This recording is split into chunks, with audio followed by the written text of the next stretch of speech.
KOSO MED, I was always just really tired. I mean, just I can't even explain it. I would sleep at night, not well, but I would sleep at night and I would wake up around 8 o'clock, and then by 11 o'clock, I needed a nap.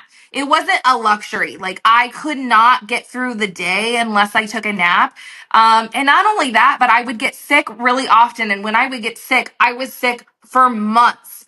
Even when I wasn't contagious anymore, I was feeling fine. I had this cough. I don't know if you remember, Jessica. We've been friends for a really long time, but it was like the running joke that, like, Karen was a smoker. I don't have a better way of putting it. And the reason it was funny to everyone was because clearly that's not who I am.